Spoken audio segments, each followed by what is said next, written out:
जरा सोचो, अगर तुम्हें 40 करोड़ रुपए दिए जाएं, वो भी सिर्फ इस चीज के लिए कि तुम्हें बस एक बड़े से व्हाइट रूम में लगातार 50 दिनों तक बिना बाहर आए रहना है। कुछ ऐसा ही होता है केट और माइक के साथ। कहानी की शुरुआत में हमें एक कपल केट और माइक को एक बड़े से व्हाइट रूम में घूमता हुआ दिखाया जाता है। इस रूम में सभी चीजें व्हाइट कलर की थी। दरअसल केट और माइक पर वुआन नाम की एक डॉक्टर एक्सपेरिमेंट कर रही थी, जिसमें इन दोनों को इस व्हाइट रूम में लगातार 50 दिनों तक बिना बाहर आए रहना था, और अगर वो दोनों उस रूम में 50 दिन तक रुक गए तो उन्हें $5 मिलियन यानी 40 करोड़ रुपए इनाम के तौर पर मिलेंगे। लेकिन अगर उन दोनों में से किसी एक ने भी हार मानी तो ये इनाम घटकर $1 मिलियन यानी 8 करोड़ रुपए ही रह जाएगा। इस एक्सपेरिमेंट के रूल के हिसाब से इस रूम में उन दोनों के अलावा और कोई नहीं रहेगा, ना ही वो किसी से मिल पाएंगे, और इनके पास एंटरटेनमेंट का भी कोई जरिया नहीं होगा। अब ये दोनों बहुत खुश थे, क्योंकि इन्हें लग रहा था कि ये पैसे कमाने का सबसे आसान तरीका है। यहाँ पर ये आपस में डिस्कस करने लगते हैं। केट माइक से कहती है कि मैं इन $5 मिलियन से अपने सारे सपने पूरे करूंगी। वहीं माइक इन पैसों को पार्टीज में उड़ाने का प्लान बनाता है और केट से कहता है कि इतना पैसा आने के बाद हमें कभी भी पैसों के बारे में सोचना नहीं पड़ेगा। थोड़ी देर बाद उनको एक AI डिवाइस की आवाज आती है, जो उन्हें यहाँ के रूल्स के बारे में बताती है कि अब वो लोग एक इमैक्युलेट रूम में हैं। इस रूम में उनके पास सिर्फ एक बेड, एक बेंच और एक सिंपल सा बाथरूम था, जहाँ पर एक मॉनिटर लगा हुआ था, जिसमें इस रूम में रहने के सारे रूल्स लिखे हुए थे। जिनमें से एक रूल ये लिखा हुआ था कि एक टाइम पर एक ही इंसान बाथरूम का इस्तेमाल कर सकता है। यहाँ दीवार पर एक रेड बटन भी था, जिसको प्रेस करके उनमें से कोई भी हार मानकर यहाँ से बाहर जा सकता था। वहाँ लगे मॉनिटर पर टच करके वो लोग अपने लिए खाने पीने का सामान मंगा सकते थे, और एग्जिट डोर के ठीक ऊपर एक बड़ी सी क्लॉक लगी हुई थी, जिसमें उनके 50 दिनों का टाइमर चल रहा था। इस रूम में कैट और माइक के लिए डेली न्यूट्रिशन का एक डिजाइनर बॉक्स आता था, जिसमें उनके खाने पीने का सामान होता था। रूम की लाइट्स रात होने पर ऑटोमेटिकली ऑफ हो जाती और सुबह होने पर ऑटोमेटिक ऑन भी हो जाती थी। इस रूम में समय के साथ साथ सुबह, दोपहर, शाम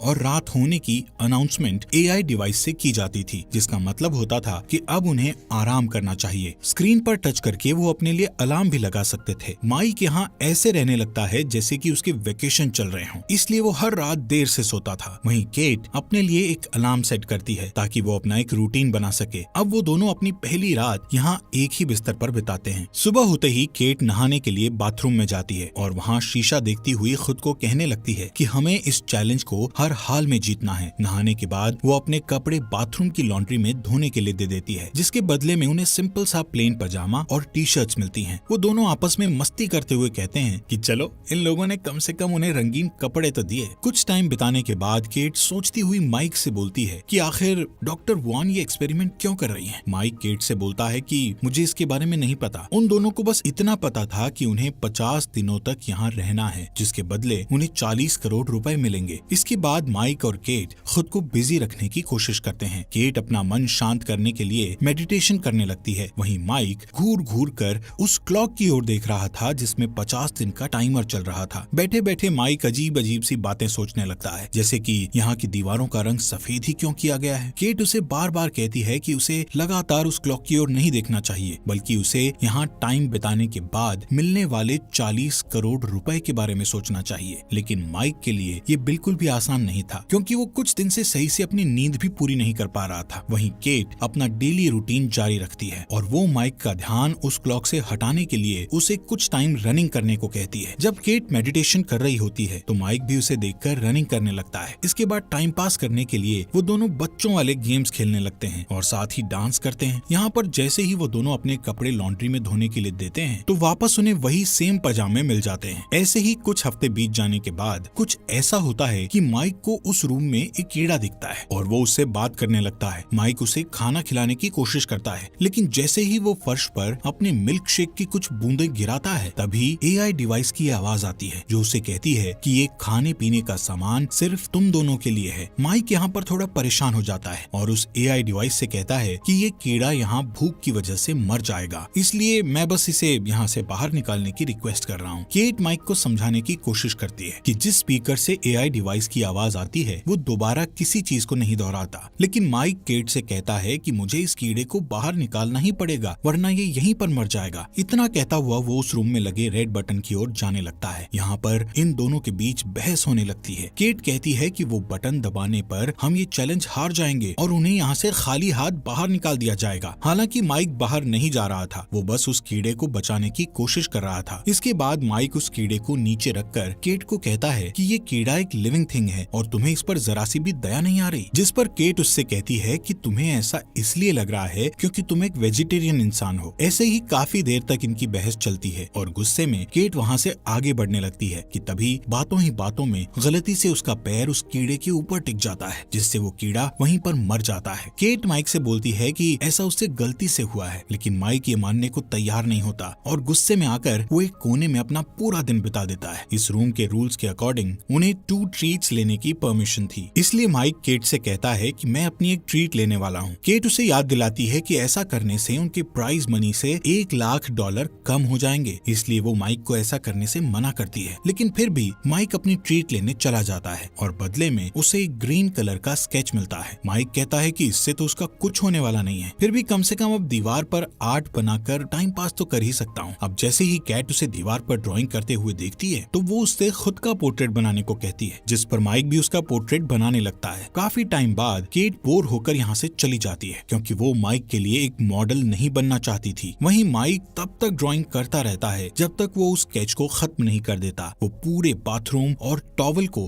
ग्रीन स्केच से पूरा भर देता है। इस वजह से केट बहुत परेशान हो जाती है और माइक से अपने पहले के रूडली बिहेवियर के लिए सॉरी बोलती है। लेकिन यहाँ पर इन दोनों के लिए एक अच्छी बात ये थी कि अब 50 में से सिर्फ 20 दिन ही और बचे थे। ऐसे ही इनके इस रूम पे दिन बीतते जाते हैं और एक सुबह अचानक केट को बाथरूम में एक गन मिलती है। ये दोनों हैरान और परेशान हो जाते हैं कि ये गन आखिर यहाँ कैसे आई। बाथरूम से वो गन उठाकर ये दोनों बेड के नीचे फेंक कर उसे छुपा देते हैं क्योंकि AI डिवाइस ने उन्हें लॉन्ड्री में कपड़ों के अलावा और कोई चीज देने से सख्त मना किया था। कुछ दिनों बाद इन्हें कुछ रिवॉर्ड मिलता है जिसमें इनको एक फैमिली और फ्रेंड्स के मैसेज दिखाए जाते हैं। माइक अपनी सिस्टर का मैसेज देखता है जो उसे बताती है कि वो कैसी है और मॉम डैड कैसे हैं। अपनी बहन को देखकर माइक बहुत खुश होता है, लेकिन जब केट को उसके डैड का वीडियो मैसेज दिखाया जाता है तो उसके डैड कहते हैं कि अब वो रोड पर नहीं बल्कि एक शेल्टर में रह रहे हैं। केट उस वीडियो को रुकवाना चाहती थी, लेकिन उसके कई बार कहने पर भी वो वीडियो नहीं रुकता। तभी वो बाथरूम की ओर जाती है और वहाँ जोर जोर से रोने लगती है। माइक उसे चुप कराने की कोशिश करता है। इसके थोड़ी देर बाद वो दोनों एक साथ लिपट कर सो जाते हैं। अब जैसे ही सुबह अलार्म बजता है तो केट बेड से नहीं उठती क्योंकि वो डिप्रेशन में चली गई थी। जब माइक उससे ना उठने की वजह पूछता है तो वो उसे बताती है कि उसने अपने डैड को कई सालों बाद देखा था और वो हमेशा माइक से झूठ बोलती रही कि उसके डैड नहीं है क्योंकि वो अपने डैड को लेकर बहुत शर्मिंदा थी। वो माइक को बताती है कि उसके डैड बहुत ज्यादा ड्रिंक करते थे और उसके स्कूल की फीस भी नहीं भरते थे। माइक केट से कहता है कि अब हमारे इस रूम में 50 दिन पूरे होने में सिर्फ 2 ही हफ्ते बचे हैं, लेकिन केट अभी भी बेड पर ही पड़ी हुई थी। माइक उसे एंटरटेन करने के लिए नए नए तरीके आजमाता है, लेकिन इससे कैट पर कोई असर नहीं होता और फिर वो खुद भी कैट के साथ बेड पर लेट जाता है, लेकिन इससे भी कैट को कोई फर्क नहीं पड़ रहा था। ये देखते हुए माइक जमीन पर जाकर लेट जाता है। नेक्स्ट डे माइक केट को उनकी बची हुई एक और ट्रीट लेने के लिए कहता है, लेकिन केट उसे ये कहकर मना कर देती है कि वो और पैसों को खोना नहीं चाहती, जिससे माइक फ्रस्ट्रेट हो जाता है क्योंकि उसे लगता है कि अब वो केट की मदद नहीं कर पाएगा। कि तभी केट बेड से उठती है और माइक से उसकी दूसरी ट्रीट मांगने के लिए कहती है, भले ही उनका $1 मिलियन का नुकसान हो जाए। तभी माइक दूसरी ट्रीट के लिए मॉनिटर पर टच करता है, जिससे उस रूम का डोर ओपन होता है और एक नेकेड लेडी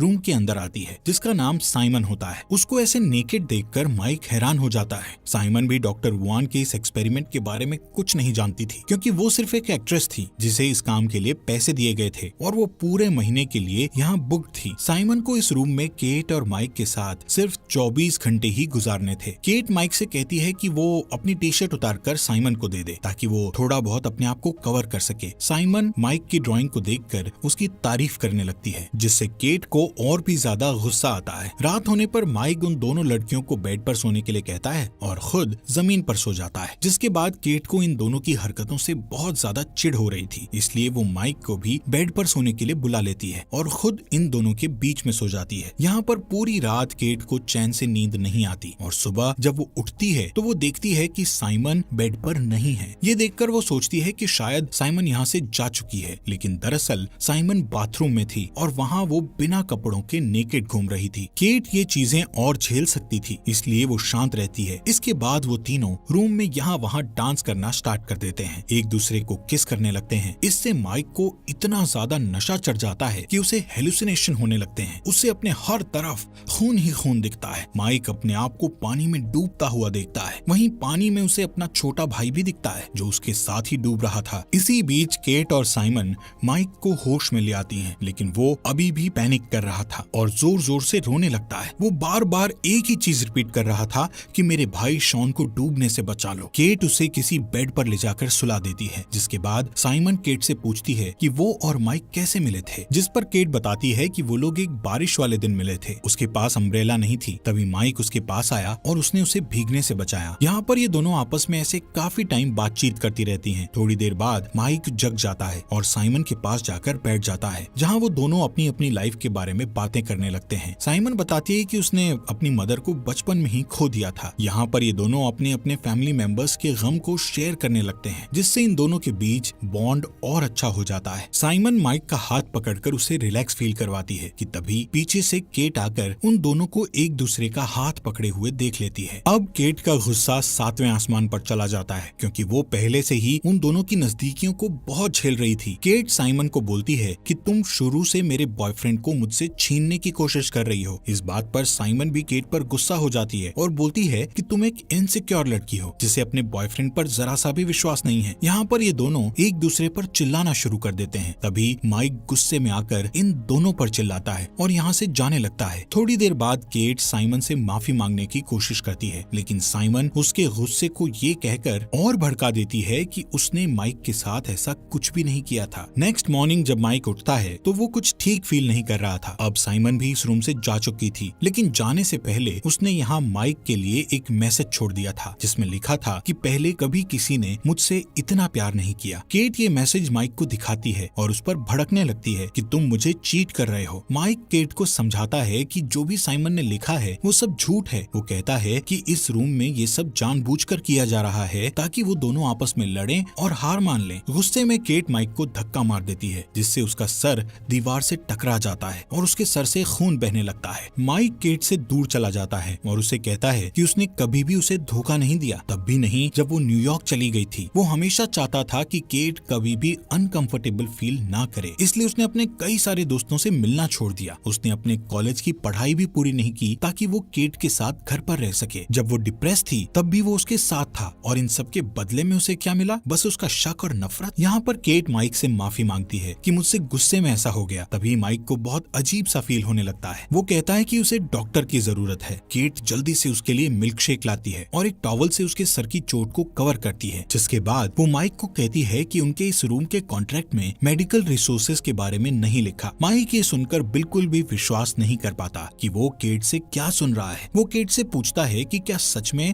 तुम्हें मेरी इस चोट की चिंता है? दरअसल माइक की चोट काफी छोटी सी थी और धीरे धीरे उससे खून आना बंद भी हो जाता है। लेकिन माइक ये बात सोचकर बहुत परेशान होता है कि क्या होता अगर केट गुस्से में उस पर और ज्यादा घातक हमला करती। शायद अब तक तो उसकी मौत भी हो चुकी होती। वो केट से कहता है कि पैसों के लिए वो उसे जान से भी मार सकती है। अब माइक केट से कहता है कि भाड़ में गया पैसा, मुझे इस रूम से सबसे ज्यादा नफरत हो गई है। माइक डिसाइड करता है कि वो यहाँ से बाहर चला जाएगा। केट उसे बाहर जाने से मना करती है और कहती है कि अगर वो यहाँ से बाहर जाने की कोशिश करेगा तो वो उसे शूट कर देगी। माइक उसकी इस बात को इग्नोर करता हुआ रेड बटन दबा देता है और व्हाइट रूम से बाहर निकल जाता है, जबकि उसके 50 दिन होने में सिर्फ चंद ही दिन बाकी थे। माइक के यहाँ से जाने के बाद केट सो जाती है और पूरा दिन उदास रहती है, जिसके बाद वो माइक की पेंटिंग देखते हुए उसे याद करती है। केट के अब इस रूम में सिर्फ 2 ही दिन बचे थे जिससे वो इस चैलेंज को जीत जाती, लेकिन केट 2 दिन पहले ही उस रेड बटन को दबाकर यहाँ से बाहर निकल जाती है। कुछ महीने बाद हम माइक को जॉगिंग करते हुए देखते हैं, जो अब सिंगल था। जॉगिंग करते वक्त वो केट की बिल्डिंग के पास से गुजरता है। रास्ते में अचानक वो केट से मिलता है। यहाँ हमें पता चलता है कि उस रूम से बाहर आने के बाद